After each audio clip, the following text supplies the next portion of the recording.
The allure of Aimee potentially meeting an impoverished English gentleman, willing to trade his title for an inheritance, was proving enough of an enticement for her mother to relax her reins of control on Aimee's social life.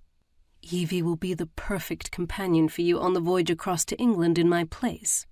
Her mother smiled serenely, and Aimee felt the last vestiges of potentially getting out of the ordeal slip away like ether. "She's only a year older than me, and unmarried," Aimee couldn't help but point out. "Do you think she's a suitable companion for the voyage?" Of course, Aimee knew Evie was suitable, but she started feeling the pull of desperation itching up her neck. The idea of being stuck in London for 6 weeks, with the only entertainment being attending dinner parties and ball after ball, was suffocating. At least here in New York, she could finish her term at Eastman Business College, attending in secret, of course. Only Evie knew she disguised herself as a young man and attended the college once per week.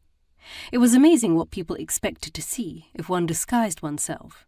You could practically pretend you were anyone.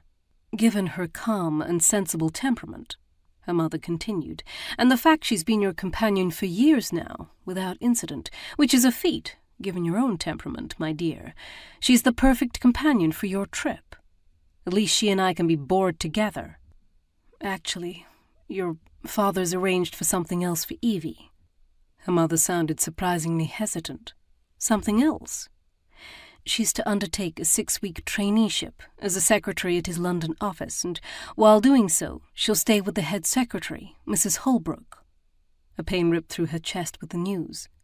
All Aimee had ever wanted to do since she was little was learn all she could of her father's business, to one day fulfill her dream of taking over from him. A dream he'd constantly rebuffed, believing her place was in a ballroom, not a boardroom. And now Evie was getting to do a traineeship, even though being a secretary was the last thing Evie would want. "Evie will hate that. She doesn't want to be a secretary. She loves history and rocks, not business and commerce." Two subjects Aimee adored. "You must understand, Aimee, you and Evie come from different worlds," her mother said softly. "Evie knows she can't be your companion forever, and that when you eventually marry, she'll need a profession to fall back on. Unlike you, my dear, she understands her situation in life." "Oh, I understand my situation." Aimee jumped up and couldn't help but stomp her foot, even though she felt like a 2-year-old for doing so.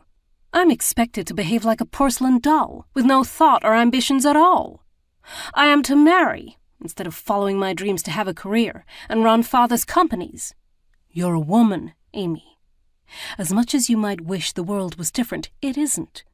The sooner you accept that, the better."